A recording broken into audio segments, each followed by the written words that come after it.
Hello guys, welcome back to our channel cinema symphony. ఇప్పుడు మన టాలీవుడ్లో ఉన్న యంగ్ టాలెంటెడ్ యాక్టర్స్లో సత్యదేవ్ కూడా ఒకడు. బ్లఫ్ మాస్టర్ మూవీతో మంచి గుర్తింపు తెచ్చుకున్న సత్యదేవ్ తర్వాత ఆ రేంజ్ సక్సెస్ అయితే చూడలేదు. ఇప్పుడు సత్యదేవ్, డాలీ ధనుంజయ్, ప్రియా భవానీ శంకర్ లీడ్ రోల్స్లో చేసిన మూవీ జీబ్రా. నిన్న ఈ మూవీ థియేటర్స్లోకి వచ్చింది. ఇప్పుడు ఆ మూవీ ఎలా ఉంది ఏంటి అనేది మన రివ్యూలో తెలుసుకుందాం. ఇక సినిమా రివ్యూలోకి వెళ్ళే ముందు కానీ నా ఛానల్ని కొత్తగా విజిట్ చేసినట్టయితే ఛానల్లో కంటెంట్ చూడండి. కంటెంట్ నచ్చితే ఛానల్ సబ్స్క్రైబ్ చేయండి, వీడియో లైక్ చేయండి, షేర్ చేయండి, కామెంట్ చేయండి.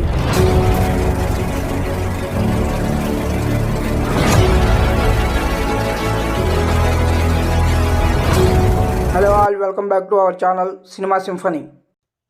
ఇక ఈ సినిమా ప్లాట్ లైన్ విషయానికి వస్తే, హీరో సూర్య తన బీఓటీ బ్యాంకులో రిలేషన్షిప్ మేనేజర్గా వర్క్ చేస్తూ ఉంటాడు.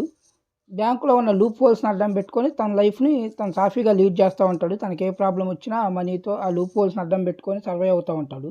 అలాంటి అతని లైఫ్లోకి ఒక గ్యాంగ్స్టర్ వస్తాడు, ఆది అని చెప్పి. అతను ఈ బ్యాంక్ ఎంప్లాయీ లైఫ్లోకి ఎందుకు వచ్చాడు, వాళ్ళిద్దరికి మధ్య ఏంటి ప్రాబ్లం, ఏమైంది అనేది రెస్ట్ ఆఫ్ ది స్టోరీ అనమాట. Cinema story line lucky Bhaskar story line కొంచెం ఒకేలా ఉంటాయి. కాకపోతే ఆ సినిమాలో హీరో బ్యాంకులో లూప్ హోల్స్ని అడ్డం పెట్టుకొని తను ఎదగడానికి ఎలా ఉపయోగపడతాయో అని చూసుకున్నాడు.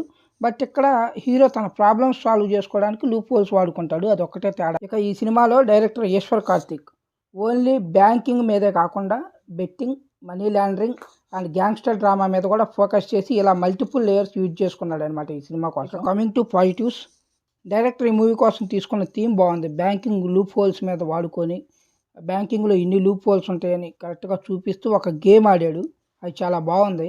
ఆ స్టార్టింగ్ బ్యాంకింగ్ లూప్ హోల్స్ గురించి చెప్పే కట్స్ అన్ని ఫాస్ట్ కట్స్ చేశాడు. చాలా అంటే స్క్రీన్ ప్లే చాలా రేసీగా ఉంది ఫస్ట్ హాఫ్ మొత్తం. బ్యాంక్ లూప్ హోల్స్ని అడ్డం పెట్టుకొని హీరో ఆడే గేమ్ చాలా ఇంట్రెస్టింగ్గా డిజైన్ చేశాడు. అది ఈ సినిమాకు ఒక బిగ్గెస్ట్ ప్లస్ పాయింట్ అని చెప్పొచ్చు.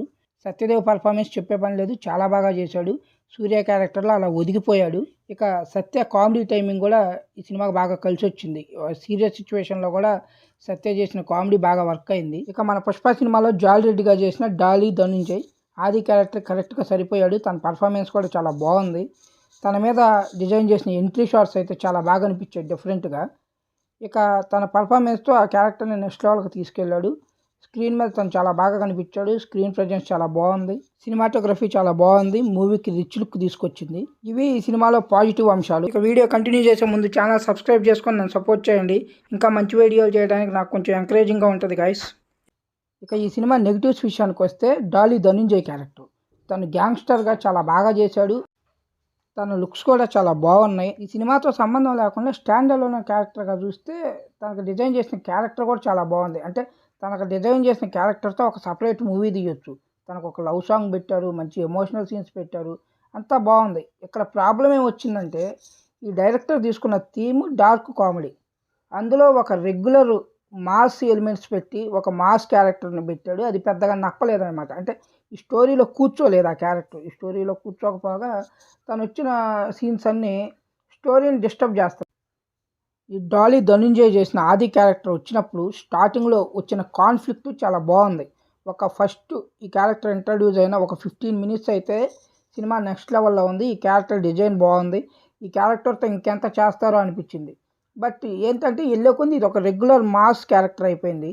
దీనివల్ల ఏంటంటే ఈ స్టోరీకి నప్పలేదు. అంటే ఈ స్టోరీ తీసుకున్న స్టేజింగ్కి ఈ క్యారెక్టర్ సెట్ అవ్వలేదన్నమాట. ఏంటంటే ఇది ఒక డార్క్ కామెడీ. ఇలాంటి డార్క్ కామెడీ మూవీలో మాస్ క్యారెక్టర్ పెట్టడం వల్ల ఈ సినిమా థ్రిల్లింగ్ ఎలిమెంట్స్ మిస్ అవుతుంది.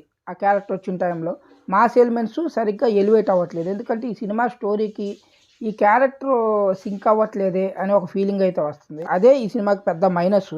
కానీ ఆ క్యారెక్టర్లో డాలీ పర్ఫార్మెన్స్ కానీ తన స్క్రీన్ ప్రెజెన్స్ కానీ నెక్స్ట్ లెవెల్ ఉన్నాయి, దాన్ని మాత్రం ఒప్పుకోవాల్సింది. దాని తర్వాత సునీల్ క్యారెక్టర్ స్టార్టింగ్ ఇంట్రెస్టింగ్గా అనిపించిన ఆ గెటప్ బాగున్నప్పటికీ సినిమా ఫ్లో అయ్యే కొంది ఆ క్యారెక్టర్ ఇంపాక్ట్ తగ్గిపోయింది.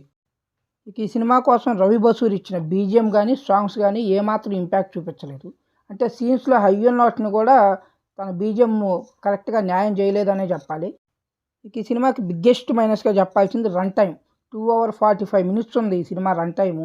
అనవసరమైన సీన్స్ చాలా పడ్డాయి. ఈజీగా 20 minutes వరకు ట్రిమ్ చేసేయచ్చు ఈ మూవీని. ఎడిటింగ్ ఇంకా చాలా బెటర్గా ఉండాల్సింది. ఒక్క బ్యాంకింగ్ సీన్స్లో తప్ప ఇంకెక్కడ ఎడిటింగ్ వర్క్ అవ్వలేదు. ఇక డైరెక్టర్ తీసుకున్న కాన్సెప్ట్ బాగున్నప్పటికీ ఇది జనరల్ ఆడియన్స్కి రిజిస్టర్ అవ్వడం కష్టమనే చెప్పాలి. ఎందుకంటే బ్యాంకింగ్ టెర్మినాలజీ అంత ఈజీగా జనరల్ ఆడియన్స్కి రీచ్ అవ్వదు. ఆ జనరల్ ఆడియన్స్కి ఈ సినిమా ఎంతవరకు రీచ్ అవుద్ది అనే దాన్ని బట్టే ఈ సినిమా సక్సెస్ రేట్ ఆధారపడి ఉంటుంది. ఇది ఈ సినిమాకి సంబంధించిన నా ఒపీనియన్. మీకు కానీ ఈ వీడియో నచ్చినట్లయితే వీడియో లైక్ చేయండి, మీ ఫ్రెండ్స్కి షేర్ చేయండి. మీరు కానీ ఈ మూవీ చూసుంటే మీకు ఈ మూవీ ఎలా అనిపించింది కామెంట్ బాక్స్లో కామెంట్ చేయండి. ఇది ఇంతవరకు. రేపు మళ్ళీ ఇంకో వీడియోతో కలుసుకుందాం. అంతవరకు by by, take care guys. Hi, ఈ వీడియో కానీ మీకు నచ్చినట్లయితే వీడియో లైక్ చేయండి, మీ ఫ్రెండ్స్కి షేర్ చేయండి. ఈ వీడియో మీకు ఎలా అనిపించింది కామెంట్ బాక్స్లో కామెంట్ చేయండి. ఛానల్లో కంటెంట్ చూడండి. ఆ కంటెంట్ కానీ మీకు నచ్చినట్లయితే ఛానల్ సబ్స్క్రైబ్ చేసుకోండి ప్లీజ్.